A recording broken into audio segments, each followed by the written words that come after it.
Hajar dan juga Ismail tinggal di Mekah.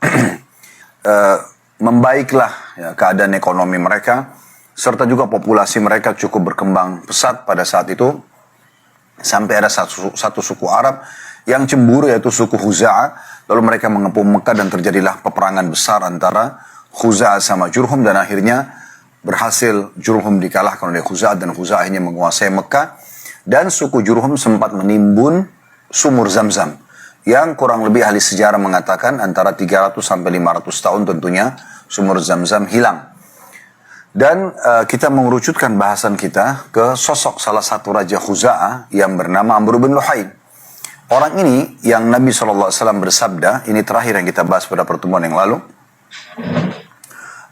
Aku diperlihatkan Amr bin Luhai di neraka, isi perutnya keluar karena dialah yang pertama, maksudnya dalam kondisi disiksa ya, dialah orang pertama yang mengubah ajaran Ibrahim alaihi salatu wassalam. Jadi ajaran Nabi Ibrahim adalah ajaran tauhid, ajaran mengesahkan Allah subhanahu wa ta'ala. Amr bin Luhai adalah seorang raja yang sebenarnya bijaksana dan juga dermawan di Mekah. Namun dia tidak mengetahui ajaran Nabi Ibrahim. Karena dia adalah seorang yang datang dari luar Mekah, kemudian datang merebut Mekah bersama dengan sukunya. Tentu bukan dia yang memimpin peperangan, kakek-kakeknya. Amr bin Luhai adalah salah satu dari keturunan suku Khuza'ah itu. Lalu kemudian pada saat dia menjadi raja, dia coba mengambil hati masyarakatnya. Di antaranya karena Mekah tidak ada air, dia selalu mengambil atau memerintahkan banyak sekali orang-orang dia dengan menunggangi unta dan membawa kendi-kendi besar yang membawa air dari luar Mekah, ya, di sumur-sumur yang ada di sekitar Mekah atau di luar kota Mekah, dibawa ke Mekah untuk kebutuhan penduduk Mekah. Sampai satu waktu dia pergi ke negeri Syam dan dia bertemu dengan suku Mamalik, di mana mereka ini menyembah berhala. Lalu Amr bin Luhai bertanya kepada mereka, apakah yang kalian lakukan? Kata suku Mamalik ini, kami menyembah patung-patung ini. Kami jadikan perantara antara kami sama Allah. Dan patung-patung ini memenuhi hajat kami. Kalau kami butuh air, kami butuh kesembuhan, kami butuh keturunan, mintanya sama patung ini sebagai perantara antara kami sama Allah. Akhirnya Amr bin Luhai tidak berpikir panjang, dia mengatakan di Mekah kami tidak memiliki air. Mungkin patung-patung ini akan bisa membantu kami. Maka dia pun membeli beberapa patung, dan ini unik karena Tuhan dibeli. Maka dia membeli beberapa patung, lalu dia membawa pulang ke Mekah, dan dia memerintahkan masyarakat Mekah untuk menyembah. Pertama satu patung atau beberapa patung dulu, kemudian setelah itu dia mengembangkan dengan menyuruh masyarakat Mekah untuk ya membuat patung. Dan setiap suku bahkan punya patung sendiri di pemukiman mereka. Bahkan setiap rumah bisa memiliki patung sendiri yang mereka pahat dan mereka beli atau mereka beli dari pasar. Sampai akhirnya tersebarlah penyembahan berhala di kota Mekah. Plus lagi mulai diperjualbelikan patung-patung di pasar-pasar Mekah.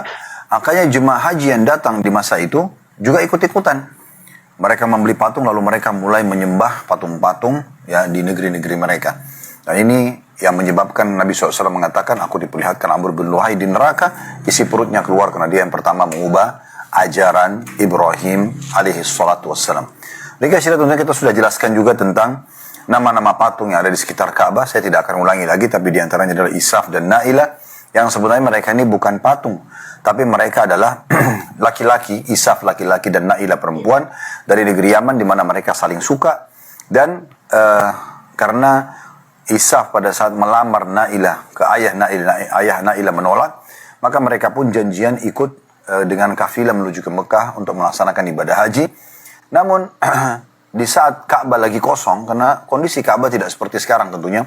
Di masa itu kalau sudah maghrib, isya, kalau kita sekarang orang-orang sudah tidak lagi di sekitar Ka'bah. Maka keduanya pun berzina, na'udzubillah, di depan Ka'bah. Akhirnya Allah kutuk mereka menjadi patung. Awal-awal kejadian, orang-orang masih tahu ini adalah Isaf dan ini Na'ilah yang Allah kutuk. Isaf ditaruh di Bukit Safa dan Na'ilah ditaruh di Bukit Marwah untuk menjadi pelajaran bagi orang-orang. Namun dengan berjalannya waktu di masa Amr bin Luhai, orang-orang sudah banyak melupakan tentang kisah Isaf dan Na'ilah. Hanya mereka mengangkat keduanya, ditaruh dekat Ka'bah lalu disembah ya sebagai sekutu Allah Subhanahu wa taala. Dan ini yang terjadi yang dilakukan oleh Amr bin Luhai yang sangat fatal, yaitu menyebarkan ajaran persekutuan kepada Allah Subhanahu wa taala. Itu yang kita bahas terakhir. Sekarang kita akan masuk hal yang lain yang terjadi di Mekah dan itu menyebar dari masa atau di masa Amr bin Luhai, yaitu membunuh anak perempuan. Pada saat itu ada satu tradisi yang dikembangkan oleh penduduk Mekah. Mereka menganggap kalau mereka punya anak perempuan berarti itu menghina mereka. Karena bagi mereka perempuan tidak bisa menjadi panglima perang, tidak bisa menjadi prajurit yang dikenang, tidak bisa menjadi tokoh masyarakat atau yang lainnya. Sehingga mereka menganggap kalau punya anak perempuan cukup satu, yang mungkin darinya nanti populasi manusia akan berkembang biak, sisanya dibunuh dan mereka kubur hidup-hidup. Ini satu tradisi yang luar biasa, ya, yang sangat fatal sekali. Dan saking melekatnya itu di diri mereka, sampai-sampai kalau ada seseorang antara mereka dikaruniai anak perempuan, maka wajah mereka berubah menjadi memerah dan mereka merasa malu. Mereka membunuhnya, dikubur hidup-hidup, atau mereka harus menahan malu di tengah-tengah masyarakat karena tersebar, oh si fulan ini atau keluarga ini memiliki anak perempuan yang dibesarkan. Ya seperti itulah. Dan Allah menggambarkan, Bapak Ibu sekalian, kita bisa lihat, Anda silakan buka aplikasi Al-Quran di handphone Anda, surah An-Nahl, surah nomor 16, ayat 58 sampai 59. Nah, sementara Anda mencari atau buka di handphone Anda di aplikasi Al-Quran An-Nahl, surah nomor 16, ayat 58 sampai 59, juga perlu kita titik beratkan, teman-teman sekalian, bahwasanya mereka ini digambarkan di dalam Al-Quran dengan sangat detail apa yang mereka lakukan. Dan Allah Subhanahu wa taala tentu mengharamkan membunuh anak, apapun alasannya. Anak itu karunia dari Allah Subhanahu wa taala, di mana anak-anak ini laki-laki atau perempuan masing-masing memiliki kedudukan, ya. Bahkan dalam Islam, anak perempuan itu dianjurkan untuk dimanjakan. Kalau bukan karena perintah Allah agar adil, kata Nabi SAW, maka saya akan lebihkan anak perempuan. Tapi mereka justru entah kenapa muncul ide itu di masa Amr bin Luhai dan berkembang terus sampai di masa Nabi Muhammad SAW pun lahir, itu masih ada. Mereka membunuh anak-anak perempuan mereka. Coba dibuka di aplikasi Al-Quran Anda, surah An-Nahl, sekali lagi surah nomor 16 ayat 58-59, saya akan bacakan bunyinya. Wa idza busyira ahaduhum bil untha dhalla wajhu muswaddan wa huwa qadhim. Dan apabila seseorang dari mereka diberi kabar dengan kelahiran anak perempuan, maka hitamlah, dalam kurung merah padamlah, maksudnya mulai memerah wajahnya. Biasa kalau orang marah atau malu, ya, maka hitamlah atau merah padamlah mukanya dan dia sangat marah. Misalnya ini penduduk Mekah digambarkan oleh Allah SWT keadaan mereka, karena ini sudah menjadi sebuah tradisi, ya. Dan kita perlu garis bawahi, sesuatu kalau dibiarkan di tengah-tengah masyarakat, tidak ada orang yang memungkiri satu kemungkaran itu, maka akan menjadi sebuah tradisi. Ya, misalnya ada seseorang terbiasa bertutur kata kasar, lalu tidak ditegur, tidak diluruskan. Dan itu akan nanti menjadi sebuah virus yang menyebar di tengah-tengah masyarakat. Apapun keburukan itu. Di antaranya seperti ini. Ya, akhirnya masyarakat pun meyakini, oh itu benar, ternyata kita nggak boleh punya anak perempuan. Gitu ya. Bahkan mereka ada yang mengancam istrinya. Kalau seandainya kau melahirkan anak perempuan, maka saya akan ceraikan kamu. Sampai pada level itu. Ya, dan siapapun perempuan yang melahirkan anak laki-laki itu dimuliakan. Di ayat 59-nya Allah mengatakan, yatawara minal qawmi min su'i ma busyira bih, ayumsikuhu ala hunin aw yadussuhu fit turab, ala sa'a ma yahkumun. Yang artinya, ia menyembunyikan dirinya, karena punya anak perempuan nih, dari orang yang banyak, disebabkan buruknya berita yang disampaikan kepadanya, maksudnya tentang kelahiran anak perempuan. Apabila dia akan memeliharanya dengan menanggung kehinaan atau akan menguburkannya ke dalam tanah hidup-hidup, ketahuilah alangkah buruknya apa yang mereka tetapkan itu. Nah, ini salah satu tradisi yang pada saat itu luar biasa, ya. Sangat buruk tentunya, ya, bagaimana mereka membunuh anak-anak perempuan mereka, Bapak Ibu sekalian. Begitu juga kita bisa buka surah Az-Zukhruf, ya. Surah nomor 43 dalam Al-Quran, di ayat 17-nya. Sekali lagi surah Az-Zukhruf, surah nomor 43, ayat 17. di mana Allah Subhanahu wa taala menceritakan juga mirip dengan ini ya. Mirip dengan tadi surah An-Nahl, bunyinya wa idza busyira ahaduhum bima daraba lirrahmani mathalan dhalla wajhuhu muswaddan wa huwa kadhim. Padahal apabila salah seorang dari penduduk Mekah itu di antara mereka diberi kabar gembira dengan apa yang dijadikan sebagai misal bagi Allah yang Maha Pemurah, jadilah muka mereka hitam pekat sedangkan dia amat marah menahan sedih. Yang dimaksud di sini orang-orang Mekah, kalau Bapak Ibu kembali dalam surah Az-Zukhruf di ayat 15 ya, di ayat 16 itu sebenarnya menceritakan bagaimana penduduk Mekah menganggap Allah Subhanahu wa taala memiliki anak-anak perempuan, itu para malaikat. Adalah para malaikat ya. Dan ini sebenarnya kedustaan. Allah Subhanahu wa taala lam yalid wa lam yulad. Tidak beranak dan tidak diperanakan, tidak ada orang tuanya, tidak ada keturunannya. Karena kalau ada orang tuanya siapa awal nih? Dan kalau ada keturunannya maka siapa keturunan Allah Subhanahu wa taala? Makanya Allah itu Ahad, Esa. Ya. Allah menceritakan di 4 ayat surah Al-Ikhlas, ini harus menjadi dasar keyakinan kita, ya. Qul huwallahu ahad. Katakanlah Allah itu Esa, tunggal. Tidak ada siapapun yang bersamanya. Beda dengan kita manusia berpopulasi atau hewan-hewan atau yang lainnya. Allahus Samad, Allah yang semua bergantung padanya. Lam yalid wa lam yulad, tidak beranak dan tidak diperanakan, wa lam yakul lahu kufuwan ahad, dan dia pun tidak butuh pada siapapun. Jadi itu sifat dasar Allah Subhanahu wa taala. Begitu juga Allah Subhanahu wa taala menggambarkan dalam surah At-Takwir, surah nomor 81 dalam Al-Qur'an di ayat 8-nya ya. Di mana Allah Subhanahu wa taala berfirman, wa idzal mau'udatu su'ilat.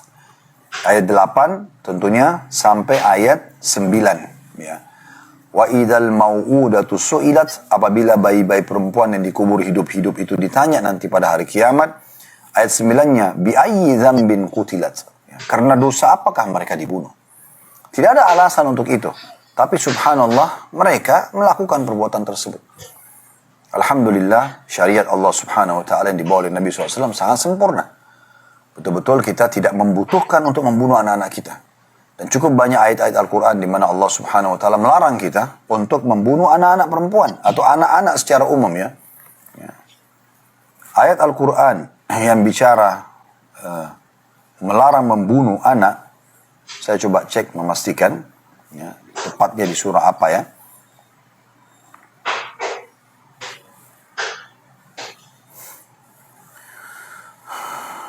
Dan ayat-ayat ini ya menggambarkan bahwasanya Allah yang menciptakan mereka, gitu kan?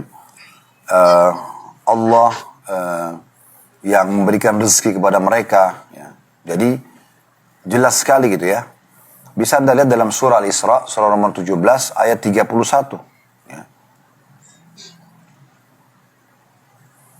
Yang bunyinya surah Al-Isra ayat 31, surah nomor 17, wala taqtulu auladakum khasyata imlaq. Nahnu narzukuhum wa iyyakum inna qatlahum kana khit'an kabira. Jangan pernah kamu membunuh anak-anakmu karena takut miskin. Kamilah yang memberi rezeki kepada mereka dan juga kepadamu. Sesungguhnya membunuh mereka adalah suatu dosa yang besar. Jadi banyak orang kadang-kadang dia berpikir, saya tidak usah punya anak. Nanti kalau saya punya anak bagaimana saya berikan makan dan minum. Padahal sebenarnya bukan dia menciptakannya.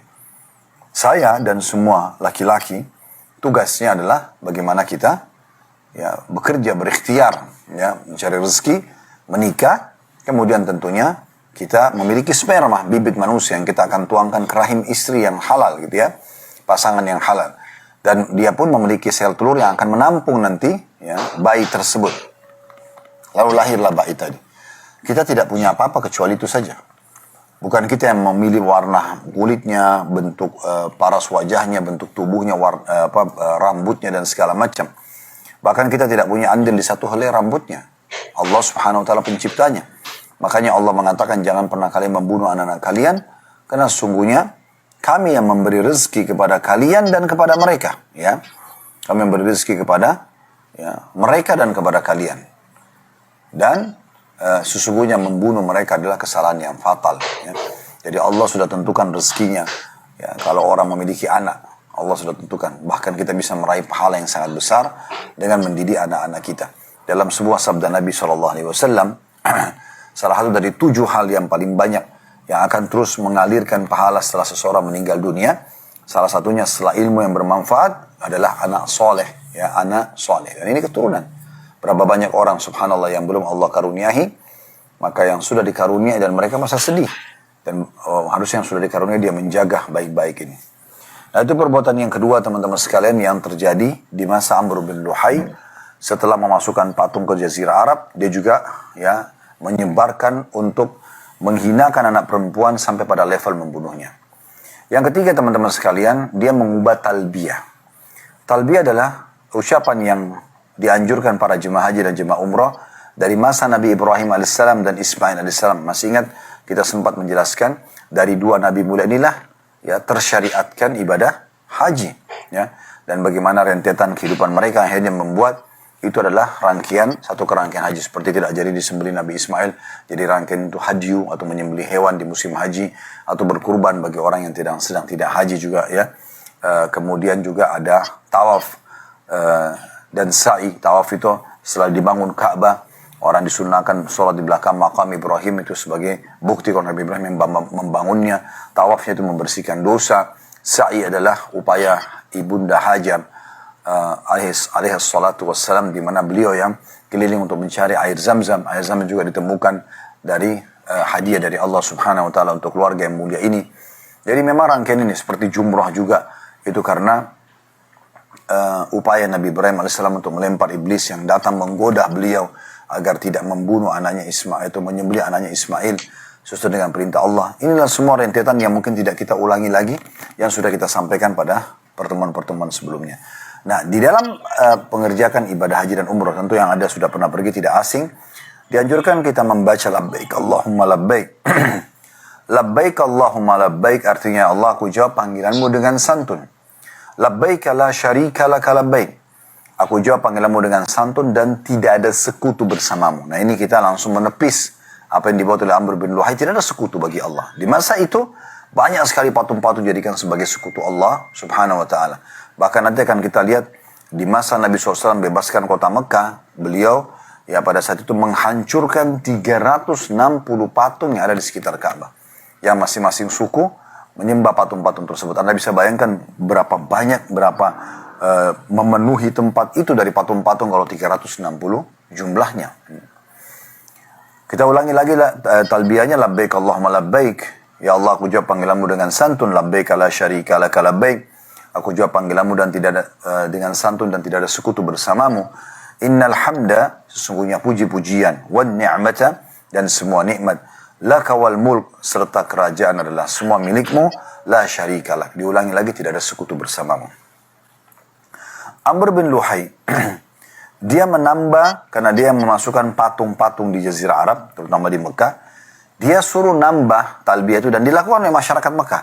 Itu terus berkembang talbiyah tambahan ini sampai di masa Nabi Muhammad SAW dan mengakar sekali di masyarakat. Karena Amr bin Luhai adalah seorang raja pada masa itu. Ditambah setelah la syarika lak, tidak sekutu bersamamu, ditambah illa syarikan huwa lak tamliku wa ma malak. Kecuali sekutu yang kau miliki dan kuasai apapun yang ia miliki. Jadi kalimat ini syirik. Illa syarikan huwa lak. Kecuali sekutu yang engkau kuasai. Walaupun Allah SWT kuasai, tapi Allah tidak butuh sekutu. Nah ini termasuk yang dilakukan. Kemudian yang keempat teman-teman sekalian. Selain memasukkan patung-patung Jazirah Arab, selain membunuh anak perempuan, selain mengubah talbiyah, itu sudah 3. Yang keempat adalah pensyariatan bahira, saibah, wasilah, dan ham. 4 hal ini nanti akan kita jelaskan tentunya maknanya teman-teman sekalian. Amr bin Luhai menetapkan syariat bagi masyarakat Mekah yang ia buat sendiri. Dan ini keluar dari ajaran Nabi Ibrahim dan Ismail alaihi salatu wassalam. Yaitu pengkultusan hewan tertentu. Pengkultusan hewan tertentu. Allah Subhanahu wa ta'ala menggambarkan ini dalam surah Al-Ma'idah. Silakan dibuka surah nomor 5 dalam Al-Quran di ayat 103. Di ayat 103 ya. Di mana Allah Subhanahu wa ta'ala menggambarkan tentang pensyariatan ya, atau penetapan sebuah hukum oleh Amr bin Luhai ini di Mekah dengan mengkultuskan hewan-hewan. Ya. Saya bacakan sekali lagi Al-Ma'idah surah nomor 5 ayat 103. Ma ja'alallahu min bahiratin wala sa'ibatin wala wasilatin wala hamin walakin alladhina kafaru yaftaruna 'ala Allahi al-kadhib wa aktsaruhum la ya'qilun. Artinya, Allah sekali-kali tidak pernah mensyariatkan adanya bahira. Nanti akan kita jelaskan apa makna bahira. Ini semua istilah hewan-hewan ya. Allah tidak pernah mensyariatkan adanya bahira. Sa'ibah, ini hewan yang istilah yang kedua. Wasilah, istilah yang ketiga. Dan ham, istilah yang keempat. Akan tetapi orang-orang kafir di Mekah itu membuat-buat kedustaan terhadap Allah dan kebanyakan mereka tidak mengerti. Kebanyakan mereka tidak mengerti. Baik, bahira Bapak Ibu sekalian, tadi istilah pertama ini adalah unta betina yang telah beranak 5 kali. Unta betina beranak 5 kali dan anak kelimanya jantan. Anak pertama, anak kedua, anak ketiga, anak keempat, mau laki-laki, mau jantan atau mau betina bagi mereka biasa saja. Yang penting unta betina ini seperti dianggap oleh mereka sudah berjasa melahirkan 5 anak. Anak kelimanya unta ini jantan, maka diistilahkan oleh mereka bahira. Ini istilah dibuat-buat gitu ya. Tapi perlu kita sampaikan karena ini yang ditekankan oleh Amr bin Luhai dan menjadi sebuah hukum di Mekah pada masa itu. Lalu unta betina itu yang tadi, induk ini yang sudah melahirkan 5 anak, dibelah bagian telinganya, dilepaskan, dibiarkan, tidak boleh ditunggangi lagi, dan tidak boleh diambil air susunya. Subhanallah ya. Jadi banyak sekali sisi negatifnya. Unta ini sudah melahirkan 5 anak yang bisa bermanfaat bagi manusia. Justru disiksa, dipotong kupingnya, lalu dibiarkan, dilepaskan, tidak boleh ada yang memanfaatkannya. Gitu kan? Ini agak unik gitu ya. Artinya bukannya dimuliakan. Ya. Dan tidak boleh juga diambil manfaat darinya. Selain daripada itu, ini tidak masuk akal. Apa hubungannya unta dikultuskan seperti ini? Ya. Seperti kalau misalnya di Indonesia ada orang, misal ini contoh saja, ada orang punya peternakan sapi, dia buat satu peraturan di peternakannya, kalau sapi betina ini melahirkan 5 anak, anak kelimanya jantan, maka tidak boleh lagi dijual. Nggak boleh lagi diambil manfaat susunya, nggak boleh disembelih sampai mati begitu. Kayaknya agak unik ya. Tapi seperti itulah. Makanya Allah mengatakan orang kafir ini mengada-ngada. Tadi disebutkan di dalam surah Al-Ma'idah ayat 103. Dan kebanyakan mereka tidak berakal. Apa ini? Syariat apa gitu. Ya. Tapi ini syariat yang diterapkan oleh Amr bin Luhai. Kemudian istilah yang kedua, Sa'ibah. Sa'ibah adalah unta betina yang dibiarkan pergi kemana saja. Karena sesuatu nazar. Nazar. Seperti jika orang Arab jahiliyah akan melakukan sesuatu atau mau berjalanan yang berat misalnya ya, maka ia bernazar akan menjadikan untanya Sa'ibah bila maksud atau perjalanannya berhasil dengan selamat. Jadi misalnya orang dulu di Mekah itu, saya pun sebenarnya menjelaskan ini seperti ya tidak dibutuhkan gitu. Karena Allah mengatakan ini orang tidak berakal mereka. Tapi kita terpaksa menyampaikan ini teman-teman sekalian karena harus dijelaskan bagaimana jahilnya Amr bin Luhai dan bagaimana masyarakat Mekah masa itu wajar disebutkan dengan masa jahiliyah. Karena hal seperti ini mereka kultus gitu ya. Jadi Sa'ibah ini istilah yang mereka buat-buat unta betina yang dikhususkan untuk nazar. Misalnya ada orang mengatakan, saya kalau berhasil bisnis ini, saya kalau berhasil menikah dengan orang itu, saya kalau berhasil pindah rumah, misal contoh ya. Atau saya kalau berhasil pergi safar dan saya berhasil pulang ke Mekah kembali, maka dia niatkan, dia beli unta betina atau dia punya unta betina yang dia katakan ini akan jadi Sa'ibah. Dia iklankan, jadi orang-orang semua tahu ini akan jadi Sa'ibah. Maksudnya unta betina yang dibiarkan tidak boleh lagi dimanfaatkan karena nazar orang itu berhasil. Nah, ini unik sekali ya. Padahal sebenarnya dalam Islam pun walaupun nazar itu dibolehkan teman-teman, tapi dasar hukumnya makruh. Karena kalau nazar ini kan misalnya, saya kalau sembuh penyakit saya akan menyembelih 1 ekor sapi misalnya. Berarti kalau tidak sembuh, dia tidak akan lakukan. Padahal sebenarnya yang benar adalah bagaimana dia sembelih sapi, dia bagikan dagingnya misalnya, niat agar dengan kebaikan sedekah itu, daging sapi itu, dia akan disembuhkan sama Allah. Itu boleh. Tapi kalau dia nazar, walaupun hukumnya boleh dasarnya, ya, dan hukumnya dimakruhkan oleh para ulama, karena kalau berhasil, misalnya sembuh betul penyakitnya, maka hukum menyembelih sapinya hukumnya wajib. Oleh karena itu dia makruh. Ya. Dan di sini, subhanallah, ya, dia justru menyiksa hewan ini. Dia jadikan untanya Sa'ibah dan tidak boleh lagi disentuh, tidak boleh segala macam. Ya karena nazar dia. Yang ketiga, wasilah. Wasilah adalah seekor domba betina melahirkan anak kembar yang terdiri dari jantan dan betina. Itu diistilahkan domba ya betina yang melahirkan anak kembar, anaknya jantan dan betina. Maka yang jantan itu disebut dengan wasilah, tidak disembeli dan diserahkan kepada berhala. Nah, ini lagi sama kejahilan ya. Jadi kalau ada unta betina melahirkan, domba betina melahirkan 2 ekor kambing, 2 ekor anak, 1 jantan 1 betina, yang jantannya dinamakan dengan wasilah. Itu tidak boleh ya disembeli. Biarkan sampai dia mati dan mereka niatkan ini wasilah ya. Orang semua tahu ini wasilah berarti untuk berhala. Tuhan dia mana yang dia anggap Tuhan pada masa itu patung, diserahkan ini buat wasilah. Atau ini buat patung tersebut, maka disilakan dengan domba wasilah. Jadi sekali lagi, wasilah adalah domba jantan dari anak ibunya. Domba itu melahirkan kembar. Gitu ya. Kemudian terakhir ham. Ham ini adalah unta jantan yang tidak boleh diganggu gugat lagi. Karena telah dapat membuntingkan unta betina 10 kali. Jadi karena dia menggauli betina ini, lalu hamil. 10 betina, unta betina dihamili sama dia, maka dianggap ini seperti perkasa gitu ya. Unta jantan ini, maka tidak boleh ada yang ganggu. Dikultuskan begitu. Karena dia berhasil ya menghamili 10 unta betina. Agak unik ya. Dan ini betul-betul satu kejahilan, subhanallah. Inilah 4 perkara teman-teman sekalian dilakukan oleh Amru bin Luhai.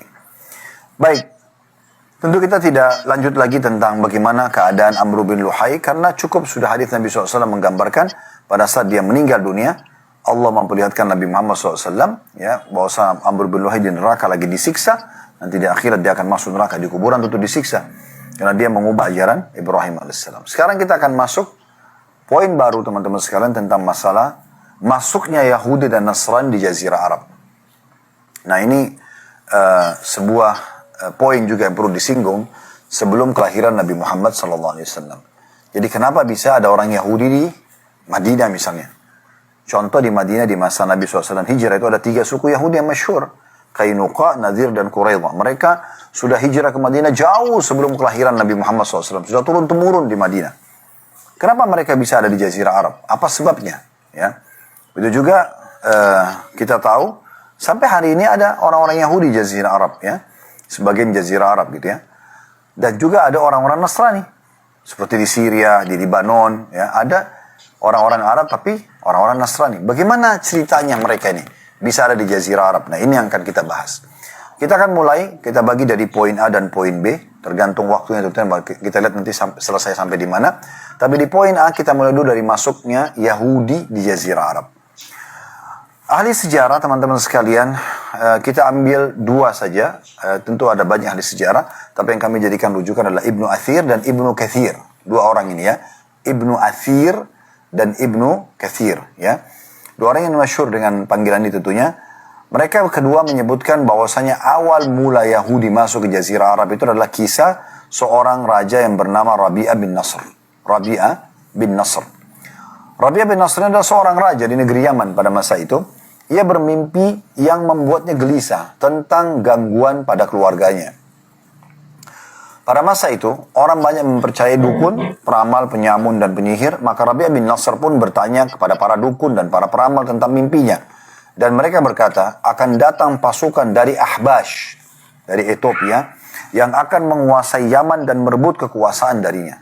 Maksudnya, nanti Rabi'ah bin Nasr ini akan dikalahkan oleh pasukan dari Ethiopia. Ini ngarang-ngarang tentunya ya, pada masa itu. Dan nanti kerajaannya Rabi'ah akan habis, dihancurkan. Karena khawatir akan kebenaran berita tersebut, karena Rabi'ah bukan orang yang beragama pada masa itu, dan dia percaya dukun-dukun, ditipu sama dukun-dukun ini, maka dia pun mengungsikan sebagian besar keluarganya ke wilayah Irak, tepatnya di wilayah namanya Hira. Dan akhirnya mereka pun menjadi penguasa di sana. Ada satu not di sini, ada satu raja juga masyhur di wilayah Irak, itu namanya Nu'man ibn Munzir, dan ini dari keturunan Rabi'ah bin Nasr. Pada saat Rabi'ah meninggal dunia, muncullah dari salah satu keturunannya seseorang yang bernama Tabban As'ad. Nah ini Bapak Ibu tolong di garis bawahi nama ini ya. Tabban As'ad adalah keturunan Rabi'ah bin Nasr yang sangat masyhur dengan julukan Tubba. Tubba, ya. Dan ini yang Allah sebutkan dalam Al-Quran, wa qawmu Tubba, dan kaum Tubba. Tubba ini dari istilah bagi raja-raja Yaman. Diambil dari namanya Tabban Asad, karena raja ini sangat masyhur. Ini anaknya Rabi' bin Nasr. Untuk lebih jelasnya tentunya ada julukan-julukan raja-raja di masa dulu, seperti Raja Romawi Kaisar, kita tahu ya, Kaisar Romawi. Kemudian ada Persia, ada disilakan dengan Kisra, ya. Kemudian di Mesir ada Fir'aun. Fir'aun itu bukan nama orang tapi julukan, ya. Makanya yang dianggap oleh para ahli sejarah yang mencoba mengejar Nabi Musa dan akhirnya tenggelam di Laut Merah itu Ramsis, ya, nomor sekian. Tapi julukannya adalah Fir'aun. Itu raja-raja Mesir, julukannya Fir'aun. Kemudian kita tahu juga ada raja Ethiopia, nah istilahnya Najashi, ya. Ini istilah-istilah. Nah, sama dengan raja-raja Yaman disilakan dengan Tubba. Nah, keluar nama Tubba ini, julukan ini dari Tabban As'ad. Dan Tabban Asad ini, wilayah kekuasaannya meliputi seluruh wilayah Yaman dan ia memiliki kekuatan militer yang sangat kuat. Tabban Asad ini terkenal sangat suka dengan perniagaan. Ia pun banyak melakukan perjalanan untuk berniaga. Sampai suatu hari ia tiba di Yathrib. Yathrib ini Madinah sekarang. Nama lainnya Yathrib, ya. Setelah Nabi SAW hijrah ke Madinah, beliau melarang kita menggunakan atau memanggil Madinah dengan Yathrib. Ini nama dulu, ya. Tabban Asad ini, dia pernah berniaga, dia datang dengan pasukannya ke kota-kota, negeri-negeri, di antaranya dia tiba di Madinah. Dan dia sempat meninggalkan salah satu anaknya untuk berniaga di Madinah. Dan masa itu, perniagaan Madinah terkenal dengan buah kurma. Lalu terjadilah perselisihan antara anak Tabban Asad dengan penduduk Madinah yang menyebabkan penduduk Madinah membunuh anak Tabban Asad ini.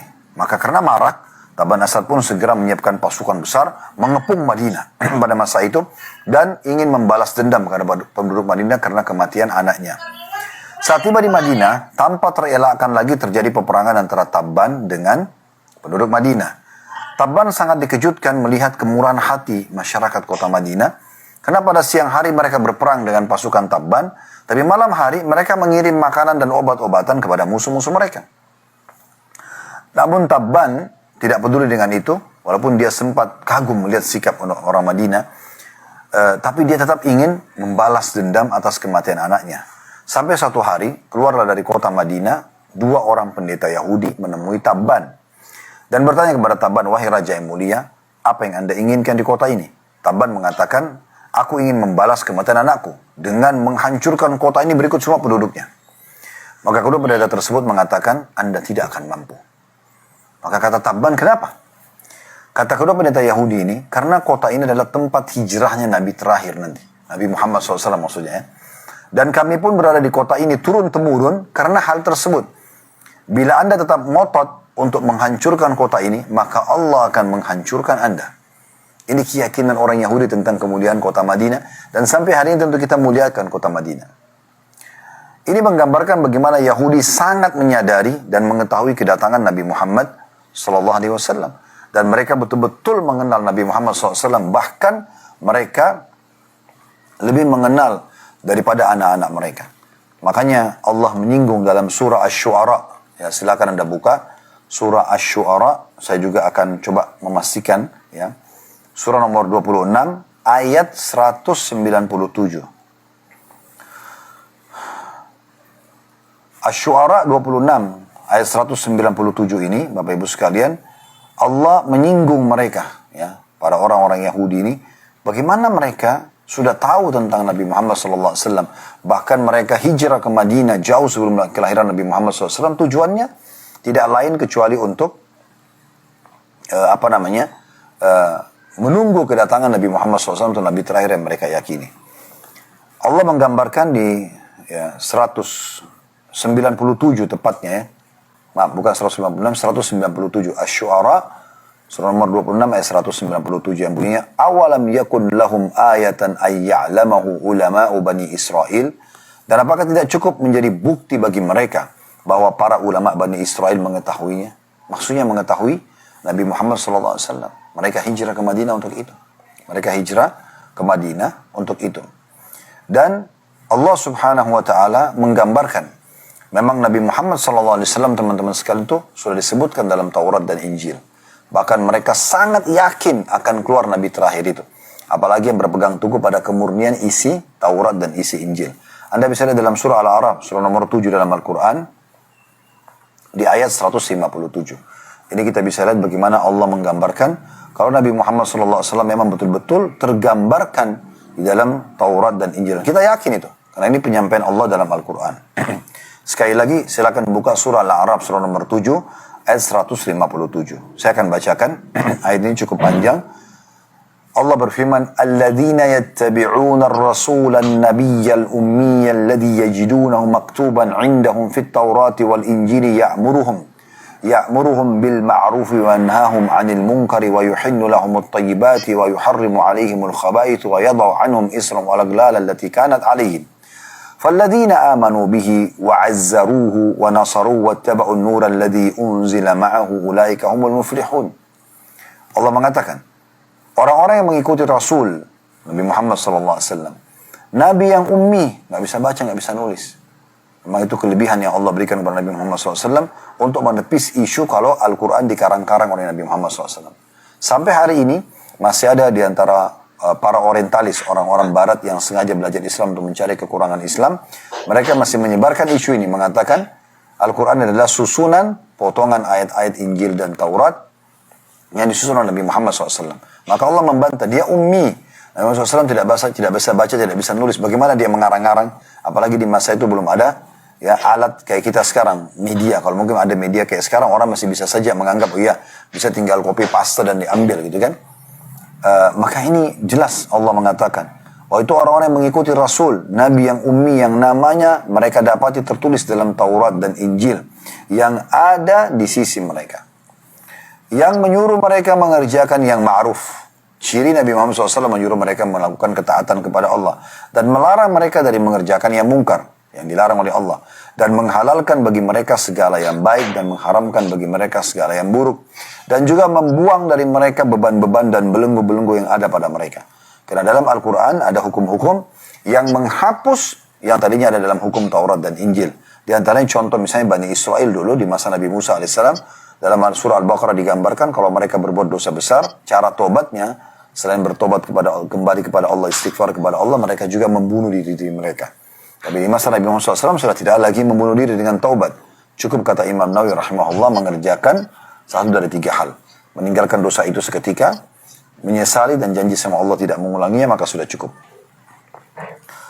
Kemudian dikatakan, maka orang-orang yang beriman kepadanya, kepada Nabi Muhammad SAW, memuliakannya, menerima ajarannya dan memuliakan, menolongnya, dan mengikuti cahaya yang terang yang diturunkan kepada maksudnya Al-Quran. Mereka itu adalah orang-orang yang mendapatkan keberuntungan atau beruntung. Jadi memang disebutkan dalam Al-Quran digambarkan kalau sebenarnya ada pada mereka ya ilmu tersebut, ya.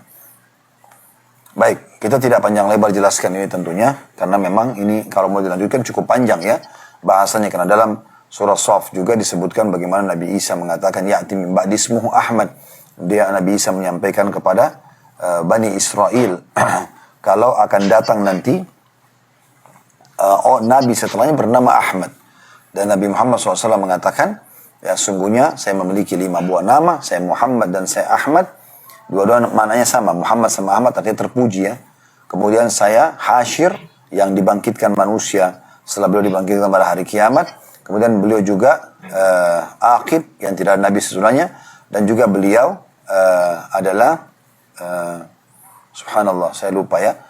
Beliau adalah Hasyir, Mahi juga. Mahi itu artinya yang dihilangkan kesyirikan dengan diutusnya beliau. Jadi ada 5 nama, Ahmad, Muhammad, Hasyir, Mahi, dan Aqib. Ya, ini 5 nama Nabi Muhammad SAW.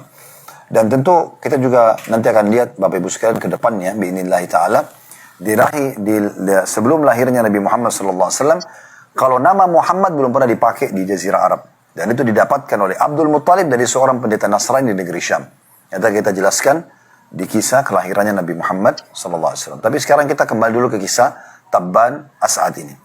Kembali tadi ke kisah ya yang sebelumnya, bagaimana Tabban Asad akhirnya bertemu dengan dua pendeta Yahudi, lalu pendeta Yahudi mengatakan, untuk apa Anda kesini? Dia mengatakan, saya ingin membunuh penduduk negeri ini karena membunuh anak saya, dan saya akan hanguskan semua kota ini. Maka kata dua pendeta Yahudi tersebut, Anda tidak akan mampu, Anda tidak akan bisa. Kenapa kata Tabban Asad? Dia bilang karena ini tempat hijrahnya Nabi terakhir. Kami pun turun-temurun Yahudi ini tinggal di sini karena itu. Maka Tabban Asad pada saat itu banyak bertanya tentang keyakinan orang Yahudi. Maka dia belajar akhirnya. Sampai akhirnya Tabban Asad Raja Yaman menganut agama Yahudi. Ikut agama Yahudi. Lalu ia mengajak agar kedua pendeta Yahudi itu pergi ke Yaman. Dan menyebarkan agama mereka di Yaman. Dan kedua pendeta itu pun setuju. Nah ini awal mula ini ya. Pergilah ke Yaman dan tersebarlah akhirnya negeri Yaman menjadi atau banyak orang yang beragama Yahudi. Saat akan balik ke Yaman, pasukan Tabban Asad melewati Mekah. Dan di sekitar Mekah ada suku Hudzail. Suku Hudzail ini Bapak Ibu sekalian, suku yang tidak menyukai penduduk Mekah, sering ada cekcok. Ya. Juga tidak suka sama penduduk Mekah. Maka dia pikir ini kebetulan ada Tabban Asad Raja Yaman, udah bentrokin aja sama penduduk Mekah, biar perang sekalian. Begitu kurang lebih gambaran dalam sejarah. Saya tidak terlalu mendalami lebih dalam dari ini, karena bagi saya tidak terlalu penting informasinya. Mungkin ada beberapa buku sejarah lebih dalam menjelaskan, tapi bagi saya cukup ini. Intinya Hudzail ini coba menggunakan kesempatan karena Tabban Asad lagi menuju ke Yaman dan dia lewat Mekah. Karena memang kalau telapak tangan saya ini kita gambarkan Jazirah Arab ya. Di bagian atas utara itu negeri Syam. Kemudian ada Madinah, di bawah Madinah ada Mekah, baru Yaman di bawah. Makanya orang, karena dia dari Madinah, maka dia kalau mau ke Yaman dia lewatin sekitar Mekah. Di sini ada suku Hudzail yang tidak suka sama orang Yaman, tidak suka sama penduduk Mekah. Maka mereka provokasi agar Tabban Asad ini menyerang Mekah. Maka mereka pun mengutus tokoh-tokoh mereka, ya, kepala-kepala suku Hudzail, menemui Tabban Asad untuk lagi istirahat. Lalu mereka berkata waktu diizinkan bertemu, "Hai Raja, apakah Anda ingin mendapatkan harta yang melimpah tanpa ada perlawanan?" Melimpah banyak sekali, emas, perhiasan segala macam. Tabban raja dunia. Dia mengatakan tentu saja. Lalu kata orang tersebut, di hadapan Anda ada sebuah kota bernama Mekah dan terdapat di dalamnya sebuah bangunan tua bernama Ka'bah. Ka'bah itu penuh dengan emas dan perhiasan. Dan memang di masa itu Bapak Ibu sekalian, orang-orang di Mekah kalau mereka di sisi lain berbuat syirikan, tapi mereka juga memuliakan Mekah. Dan saking memuliakannya kalau kita masuk di masa itu dalam Ka'bah, maka kita temukan ada banyak sekali emas dan perak, perhiasan mereka kasih, ya mereka kayak wakafin untuk Ka'bah gitu kan. Bahkan mereka tanam dalam pondasi Ka'bah itu. Seperti itu kurang lebih gambaran. Maka Tabban Asad tamak, mengatakan tentu saja. Gampang sekali, kota ini kecil, tinggal kita serang, pasukannya besar, dia bisa rubuhkan Ka'bah, dia bisa mengambil perhiasan tersebut. Namun sebelum dia masuk menggerakkan pasukannya, dia sempat bertanya kepada dua pendeta tersebut, ada informasi begini. Maka kata maka kata kedua pendeta tersebut, sungguh Anda telah ditipu oleh suku Hudzail. Di kota ini ya ada satu rumah tua, itu adalah rumahnya Allah. Dan tidak ada rumah Allah di muka bumi kecuali ini. Ini menandakan orang-orang Yahudi tahu juga tentang kedudukan Ka'bah, ya gitu. Lalu kemudian kata kedua pendeta ini, demi Allah kalau Anda lakukan itu maka Anda akan dihancurkan oleh Allah. Lalu kata Tabban, kenapa? Kata pendeta ini, dua pendeta ini, karena tidak ada rumah Allah di muka bumi kecuali ini. Ya. Maka kata Tabban, apa saran kalian? Kata kedua pendeta tersebut, hormati Ka'bah itu. Justru kamu masuk, silakan raja ke sana, tawaflah di sekitarnya, karena itu ajaran Nabi Ibrahim dulu, dan muliakan dia, muliakan Ka'bah itu. Maka Tabban mengatakan, bagaimana dengan kalian? Kata kedua pendeta tersebut, kami lakukan bila saja kaum yang penduduk Mekah itu tidak memenuhinya dengan berhala. Sementara kami ulama, kami tidak layak melakukan itu. Jadi sebenarnya dalam buku sejarah ini disebutkan bagaimana orang-orang Yahudi tahu tentang ibadah tawaf itu. Mereka tahu. Karena dari Nabi Ibrahim dan Ismail alaihissalam, dan mereka mengakui bahwasanya Ibrahim dan Ismail adalah kakek mereka. Ya, karena Yahudi atau Bani Israel. Israel nama lainnya Nabi Yakub. Nabi Yakub adalah anaknya Nabi Ishak. Nabi Ishak anaknya Nabi Ibrahim. Gitu kan? Jadi memang ini mereka tahu masalah itu. Maka mereka tidak mau masuk ke sekitar Ka'bah karena melihat ada berhala-berhala. Maka Tabban Asad pun mengikuti saran dua pendeta tersebut. Dia mulai tawaf. Setelah mengetahui caranya, Dan kemudian dia beristirahat sejenak. Pada saat dia tidur dekat Ka'bah, dia sempat bermimpi kalau dia memberikan Ka'bah penutup atau kiswah namanya. Nah, sampai sekarang kain hitam Ka'bah itu dinamakan kiswah. Nah, itu dimulai yang pertama memberikan kiswah adalah Tabban As'ad ini. Di hari kedua, ia bermimpi hal yang sama. Maka ia lalu memerintahkan agar Ka'bah diberikan kiswah yang lebih baik dari kain katun. Inilah awal mula kisah adanya kiswah. Dan karena itu perbuatan baik masih bertahan sampai hari ini karena Nabi Muhammad SAW tidak melarangnya. Tabban As'ad lalu melanjutkan perjalanan ke negeri Yaman, Bapak Ibu sekalian. Saat tiba di Yaman, ia segera mengumpulkan tokoh-tokoh masyarakat Yaman, juga para dukun dan peramal agar menganut agama Yahudi. Para dukun dan peramal yang sudah lama menguasai Yaman menolak karena mereka pemimpin pada saat itu. Dan dukun sama peramal ini memang bermain sama syaitan, iblis. Ya. Sementara ajaran Yahudi kalau murni, ya mereka pasti mengetahui syariat Allah Subhanahu wa taala, itu tidak boleh. Maka para dukun-dukun ini menolak, para masyarakat Yaman pun yang memang mengikuti dan mengkultuskan, memuliakan dukun-dukun, mereka juga menolak. Masyarakat Yaman saat itu juga sangat mengagungkan api. Dan mereka memiliki satu tumpuan api raksasa besar. Setiap ada yang bertikai, maka kedua belah pihak diutus atau mengutus seseorang yang mewakili mereka. Kemudian diperintahkan berdiri di depan pintu gerbang yang ada api itu. Ya, ada api besar. Nanti kalau dibuka, siapa yang pertama diserang oleh api, maka dia orang yang salah. Tentu ini kebodohan sebenarnya. Tapi sejarah menjelaskan seperti itu. Masyarakat Yaman lalu meminta agar pemimpin mereka, para peramal dan dukun, untuk berdiri di hadapan pintu Ka'bah, tempat tungkuhan api yang besar itu. Jadi kalau mereka buka, apinya pasti keluar secara otomatis ya. Mereka meminta untuk membuktikan siapa benar atau siapa salah. Apakah pendeta ini atau dukun-dukun mereka yang salah. Nanti berdiri di depan pintu tersebut, begitu dibuka, siapa yang dilahap oleh api dia yang salah. Begitu keyakinan mereka. Maka mereka minta agar para dukun, pimpinannya berdiri dan pendetanya juga berdiri di situ. Tabban As'ad setelah bermusyawarah dengan kedua pendeta tersebut, maka pendeta mengatakan kami akan melakukannya. Dan subhanallah, dengan hikmah Allah Subhanahu wa taala pada saat itu, waktu dibuka pintu tungkuan api tersebut, api melahap si dukun ya dan mati. Maka dengan ini akhirnya ya penduduk Yaman masuk ke dalam agama Yahudi ya. Dan tentunya ada kisah sedikit di sini pada saat api itu dibuka dan api itu menyerang pendeta sempat menyerang si dukun sempat melarikan diri. Lalu penduduk Yaman memaksa mereka untuk kembali lagi. Lalu setelah kembali dibuka yang kedua kalinya, ternyata api itu menghanguskan dan membunuh, terbakarlah si dukun tadi. Berjalan waktu, Tabban As'ad meninggal dunia dan digantikan oleh anaknya bernama Hassan. Hassan ini sangat percaya diri dan ia ingin melebarkan sayap kekuasaannya. Ia membentuk pasukan lalu ia keluar ingin menyerang seluruh dunia agar menaklukkannya. Ini anaknya Tabban As'ad bernama Hassan ya.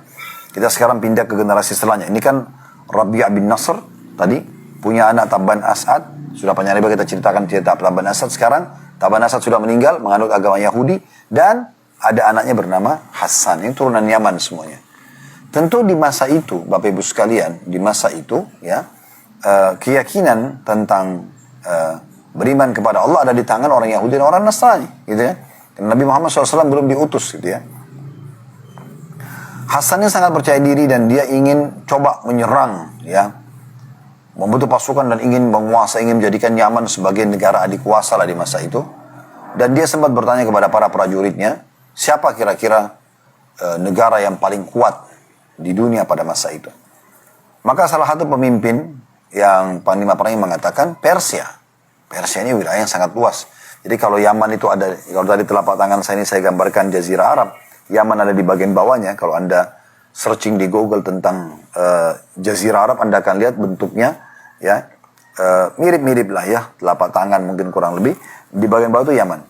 Nah ini Yaman memang besar sebenarnya, tapi dia kecil kalau dibandingkan Persia. Karena Persia itu ada di daerah timurnya Jazirah Arab. Persia itu Irak, Iran, Rusia, Afghanistan, ini semua masuk wilayah Persia.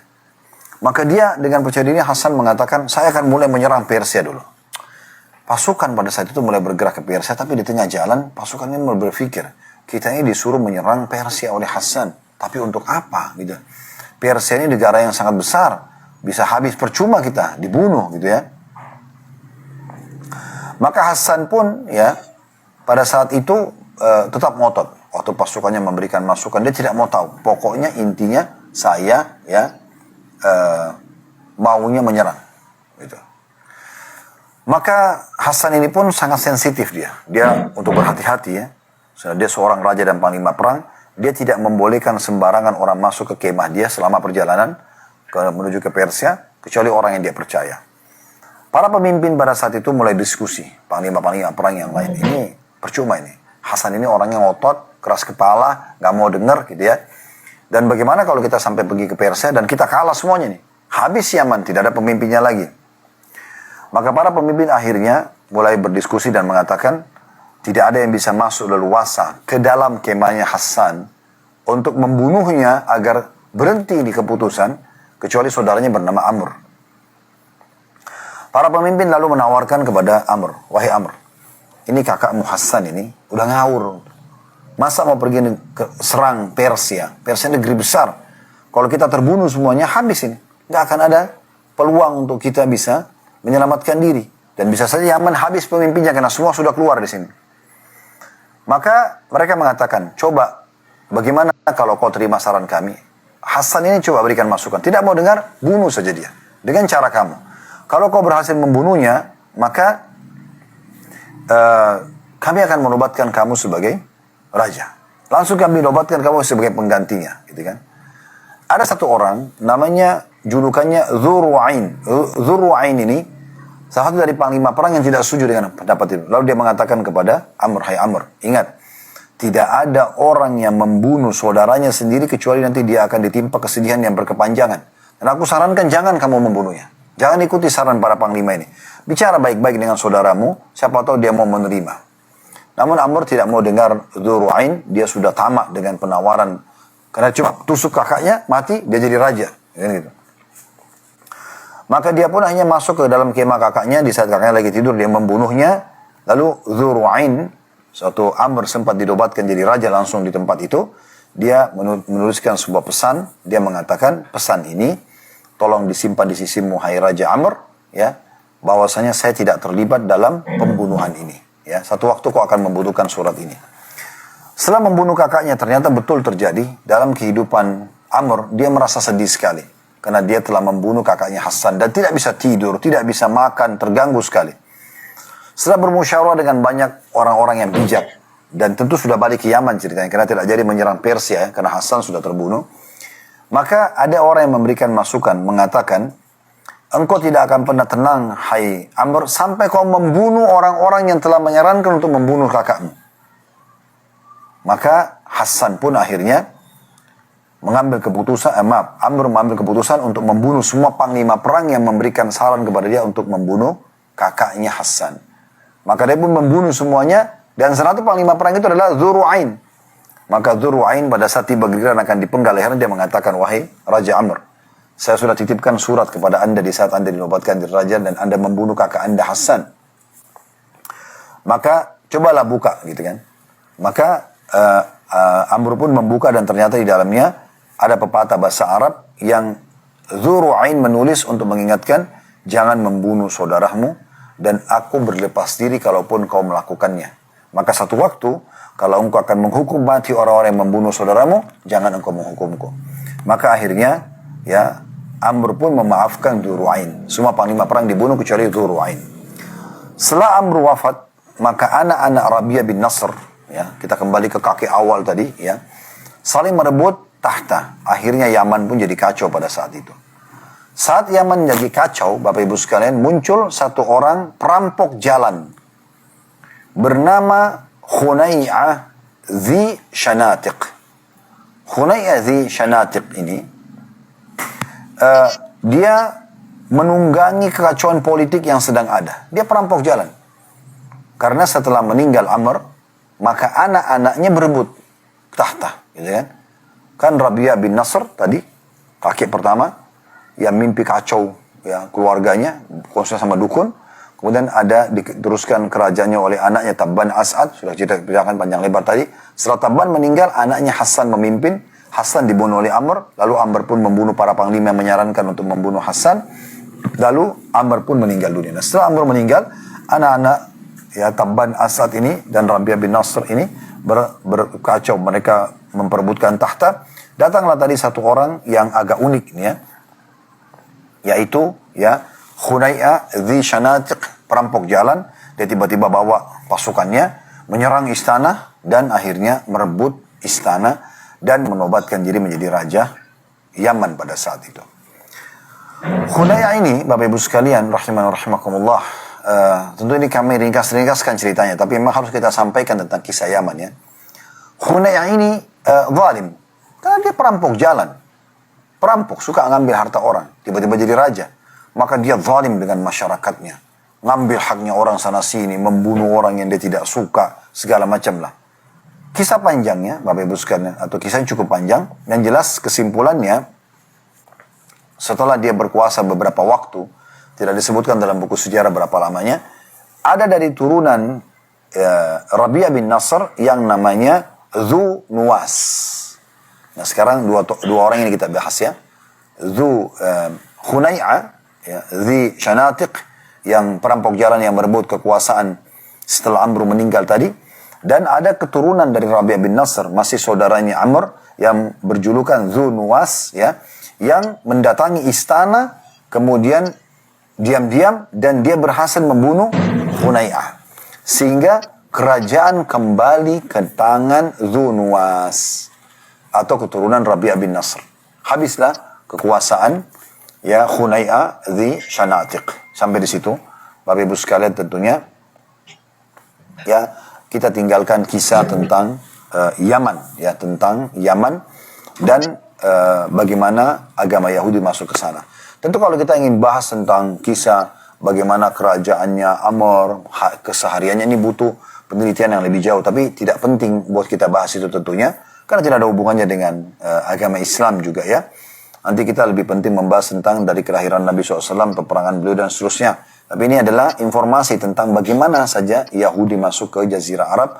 Dimulai dari mereka hijrah ke Yaman, hijrah ke Madinah, kemudian mereka menyebarkan agama Yahudi di Yaman, dan sampai akhirnya berdirilah kerajaan atau Yaman, kerajaannya dan masyarakatnya menganut agama Yahudi. Insya Allah kedepannya Bapak Ibu sekalian kita akan membahas tentang masuknya Nasrani di Jazirah Arab. Masuknya Nasrani di Jazirah Arab. Dan insya Allah kita tidak tergesa-gesa untuk menyelesaikan ini. Nanti insya Allah pertemuan akan datang, karena ini butuh Bapak Ibu lebih fokus ya untuk mempelajari dan menekuni kembali ini. Dan tentu ini sekali lagi Anda bisa kembali kalau tadi, Ustaz, nama-namanya banyak banget yang disebutin, mungkin kami tidak bisa hafal semuanya. Memang saya tidak sarankan Anda menghafal semuanya ini ya. Tapi kalau Anda ingin mendengar kembali, insya Allah Anda bisa kembali ke playlist YouTube kami untuk mendengar ulang tentang masuknya agama Yahudi di Jazirah Arab. Nanti kedepannya kita akan masuk insya Allah, masuknya agama Nasrani di Jazirah Arab. Baik, sampai sini saya akan buka pertanyaan dulu, karena sudah pukul 20 kurang lebih lewat 40 menit ya. Saya akan bacakan pertanyaan pertama dari hamba Allah di Jakarta, karyawan swasta. Assalamualaikum warahmatullahi wabarakatuh. Semoga Ustaz bersama keluarga selalu ada dalam lindungan Allah. Allahumma amin. Ya, amin. Insya Allah semoga kita demikian adanya. Ustaz ini bertanya, saya pernah mendengar ceramah yang mengatakan jika di dalam hati suka ada terbesit was-was tentang akidah, namun kita suka tepis was-was tersebut, maka ini artinya benarnya akidah yang kita yakini. Apakah itu benar Ustaz? Karena jika akidah kita sudah rusak, syaitan tidak akan memasukkan waswas tersebut ke dalam hati kita. Dan katanya seperti itu. Mohon jawabannya, jazakallah khair. Ya, kita mengatakan wa iyyak, tentunya ini karena beliau berdoa mengucapkan jazakallah, kita menjawab wa iyyak. Saya tidak melihat itu, teman-teman sekalian ya. Benarnya akidah atau tidak benarnya adalah kembali kepada ilmu yang benar, landasan ilmu, bukan apakah ada bisikan syaitan atau tidak. Karena syaitan ini memang pengacau ya. Kita dalam kondisi benar dikacaukan, kita dalam kondisi berbuat dosa juga dikacaukan, gitu ya, supaya kita makin hancur, makin jauh dari Allah Subhanahu Wa Taala. Maka saya tidak melihat adanya itu sebagai tolok ukur. Allahu a'lam. Selanjutnya dari hamba Allah, setelah Assalamualaikum warahmatullahi wabarakatuh, izin bertanya, bagaimana hukumnya ketika seorang anak belum balik dalam kurung kelas 6 SD, melanggar sumpah syirik karena pada waktu itu takut tidak dapat menepati, sehingga bersumpah tidak dengan nama Allah, dalam kurung dengan nama jin. Misalnya, bersumpah tidak akan melakukan sesuatu lagi jika telah meraih sesuatu. Namun ternyata pada hal itu juga sumpah tersebut dilanggar, melakukan lagi. Apakah konsekuensinya ketika melanggar sumpah tersebut pada waktu itu belum tahu bahaya syirik? Kalau masih 6 SD tidak ada masalah. Karena belum balik, belum ada hukum padanya. Apalagi kalau memang sekarang sudah faham gitu ya. Memang sumpah itu hanya kepada Allah subhanahu wa ta'ala, menggunakan nama Allah. Tidak boleh pada jin, tidak boleh pada dewa, bintang-bintang, patung-patung, tidak boleh semuanya. Ya, kita harus memurnikan ibadah kita. Termasuk sumpah ini harus menggunakan nama Allah subhanahu wa ta'ala. Ya, jadi tidak masalah kalau belum balik, tapi kalau sudah balik maka ini baru ada konsekuensi hukum. Ya, kami sarankan kalau sudah balik maka bertobat kepada Allah SWT dengan memperbaharui syahadatnya, lalu kemudian jauhi semua sumpah-sumpah dengan jin. Jin itu makhluk sama dengan kita. Ya, bahkan manusia lebih mulia daripada jin. Terbukti 124.000 nabi, ya, di antaranya 313 rasul semua dari manusia. Belum pernah dinukil kepada kita ada nabi dari kalangan jin. Tapi yang ada adalah, nanti akan kita pelajari insya Allah ke depannya, bagaimana jin Nusaybin, sebuah wilayah di Irak, datang dan masuk Islam di tangan Nabi Muhammad SAW. Ya, jadi kalangan nabi-nabi dari para manusia. Gitu ya. Kemudian dari Arif di Bandung, setelah beliau mengatakan, ahsanallahu ilaik. Ini artinya semoga Allah selalu berbuat baik pada anda Ustaz. Saya juga menjawab, wa ahsanallahu ilaik. Semoga Allah merahmati Ustaz dan seluruh kaum muslimin. Allahumma amin.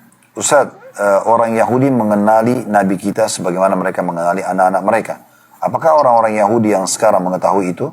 Kemudian apa yang menghalangi mereka untuk mengikuti agama Islam? Syukran, jazakallahu khairan. Ya, mereka sangat mengenal ya Nabi Muhammad SAW sebagaimana mereka mengenal anak-anak mereka. Saya akan coba lihatkan ayatnya ya.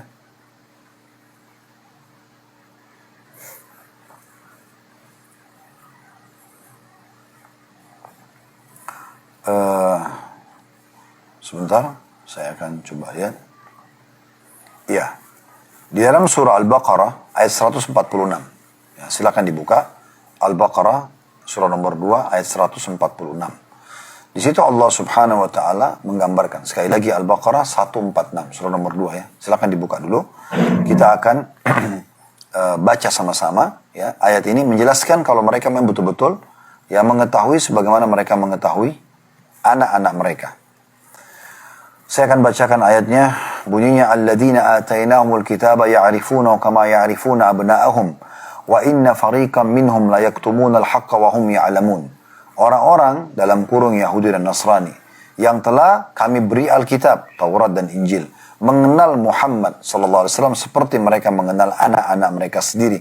Dan sungguhnya sebagian di antara mereka menyembunyikan kebenaran itu padahal mereka mengetahuinya. Jadi memang mereka tahu. Ya, mereka sangat tahu.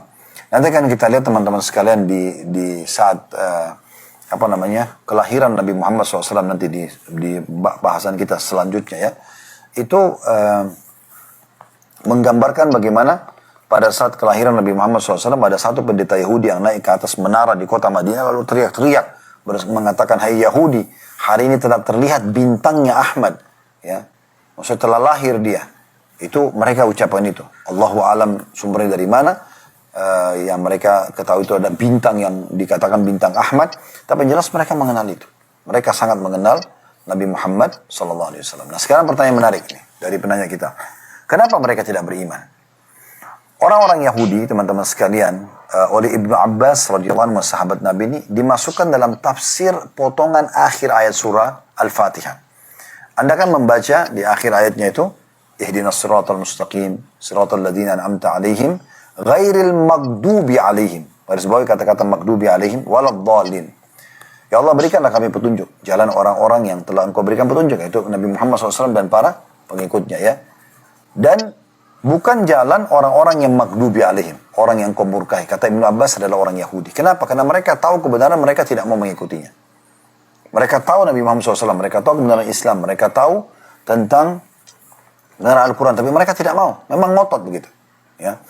Dan bolin, sesat adalah orang-orang Nasrani, karena mereka mau sampaikan agama, bahwasanya Allah punya anak, tapi sebenarnya itu keliru. Nah, sekarang ini ada jawabannya. Kenapa orang Yahudi tidak mau? Karena mereka fanatisme saja, fanatik.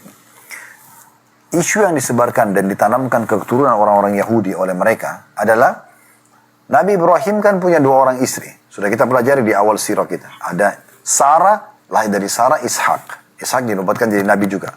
Alaihi wassalatu wassalam. Dari istri kedua Hajar, lahir Ismail. Juga dinobatkan jadi Nabi. Setelah 2 Nabi ini, Ishak dan Ismail, yang jadi Nabi, berurutan adalah keturunannya Nabi Ishak. Nabi Yakub, nama lainnya Israel. Dikenal dengan Bani Israel, keturunan Israel, nanti keturunan anak-anak dia. Yusuf, masuk dalamnya Musa, Isa, Ayub, Zakaria, Yahya, Sulaiman, Daud, semua masuk dalam turunan Bani Israel. Sampai Nabi Isa terakhir, dan Nabi terakhir turun dari Nabi Ismail, Nabi Muhammad SAW. Ya, sebenarnya mereka satu rumpun ini. Ya. Tetapi, orang-orang Yahudi mengatakan, Muhammad itu, SAW tentunya, mereka mengatakan Muhammad itu turunan Ismail. Ismail ini ibunya Hajar, Hajar ini mantan budaknya Sarah. Maka lebih mulia, ya turunan Bani Israel. Harusnya Nabi terang dari turunan Bani Israel dan turunan Yakub. Itu sebabnya mereka tidak mau beriman. Dari fanatisme saja. Memang subhanallah teman-teman, orang kalau membuka pintu fanatisme ini, terbukalah kesesatan yang luar biasa. Fanatisme bukan pada kebenaran ya. Fanatik dengan pendapat dia, dengan pendapat keluarganya, pendapat sukunya. Misal contoh, tanpa mau peduli lagi. Nah ini semua teman-teman sekalian membawa pada kehancuran. Tidak mau tahu itu benar atau salah. Kalau benar masih oke. Dia bisa berkata pada kebenaran menurut agama. Tapi kalau salah, tidak ada manfaatnya. Tidak ada manfaatnya. Allahu a'lam. Baik, ini dari teman-teman notaris ada pertanyaan masuk gak?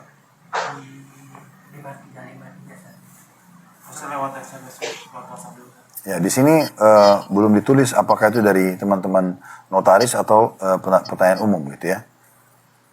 Masih pertanyaan yang tadi saya bacakan itu. Baik, yang masuk ke saya di sini sementara masih 3 pertanyaan tadi yang sudah kami jawab tentunya ya. Insya Allah bagi teman-teman yang punya pertanyaan, silahkan nanti ditanyakan ya. Insya Allah ditanyakan atau disusun pertanyaannya, ditanyakan di pertemuan akan datang nanti. Bahasan kita tentang keputusan Amr bin Luhai malam ini, bagaimana dia mendatangkan berhala, kemudian dia memberitakan untuk membunuh anak perempuan, kemudian mengubah talbiyah, dan juga mensyariatkan bahira, sa'ibah, wasilah, dan ham tadi. Kemudian kita sudah masuk kepada cerita Rabi'ah bin Nasr, ya. Kemudian turunannya Tabban As'ad, dan bagaimana masuknya agama Yahudi ke Jazirah Arab, panjang lebar sampai tadi keturunan-keturunannya, ya. Terakhir Dzunuwas, nanti kita akan lanjutkan di pertemuan itu, dilanjutkan Dzunuwas, keturunan Rabi'ah bin Nasr atau Tabban As'ad yang berhasil membunuh Hunay ya. Tadi itu Zi Shanatiq yang merebut kerajaan dari keluarganya, kemudian berhasil Dzunuwas menguasai Yaman. Nanti akan kita lanjutkan, dia akan datang kisah tentang masuknya agama Nasrani ke Jazirah Arab. Mungkin saya teman-teman sekalian, semoga apa yang kita bahas malam ini bermanfaat buat kita semuanya. Dan saya mohon maaf, karena mungkin keterbatasan saya baru dapat ini, mungkin tim juga belum sempat menyortir lebih banyak pertanyaan, tapi sudah mendekati pukul 9 malam ya, kurang 10 menit lagi. Maka sampai sini dulu kita bahas, semoga bermanfaat. Kalau ada benar dari Allah subhanahu wa ta'ala, silakan diambil dan diamalkan. Wa ada salah dari saya, mohon dimaafkan. Subhanakallah wa bihamdika, syadu la ilaha illa anta astaghfiruka wa atubu ilaik. Assalamualaikum warahmatullahi wabarakatuh. Inspirasi Hijrah, Ustadz Muhammad Abduh Tuasikal, Formula Menjemput Hidayah. Hadirilah talk show bersama Ustadz Khalid Basalama, mengangkat kisah perjalanan saudara muslim dalam menjemput hidayah. Saya melatar belakang dari S1 Teknik Kimia UGM, bahkan S2 juga saya lanjut di Teknik Kimia. Awalnya dulu saya belajar agama itu saat semester 2 atau semester 3 saat di UGM. Kemudian mempelajari bahasa Arab. Tujuannya sih memahami Al-Quran dan juga untuk bisa menelusuri, mempelajari langsung kitab-kitab para ulama. Rabu, 21 Mei 2025, pukul 18.30 waktu Indonesia Barat. Masjid Nurul Iman Blok M Square, Jakarta Selatan. Live hanya di sosial media Khalid Basalamah Official dan TV satelit Gazwa TV. Mau beli hewan kurban? Jangan asal pilih. Yuk, pastikan hewan kurban kalian sehat dan sesuai syariat. Pertama, cek usia hewan kurban. Untuk sapi, minimal usianya 2 tahun ya. Kalau kambing kayak gini, usianya minimal 1 tahun. Nah, kalau domba, boleh kok usianya 6 bulan. Kedua, pastikan hewannya sehat dan matanya cerah. Hewannya aktif, bulunya bersih dan nafsu makannya bagus. Ketiga, jangan pilih yang cacat ya. Nggak boleh buta matanya atau pincang kakinya. Tanduknya nggak boleh patah dan telinganya nggak boleh cacat. Di sini kita pastikan hewannya sehat-sehat. Dan juga lolos standar syariat. Jadi, percayakan pada kami agar Anda mendapatkan hewan kurban terbaik tahun ini. Yuk berbagi keberkahan bersama Ada Farm. Hubungi 08111 330 1515 atau 1414. Ada Farm, jagonya kurban. Adha Farm, jagonya kurban.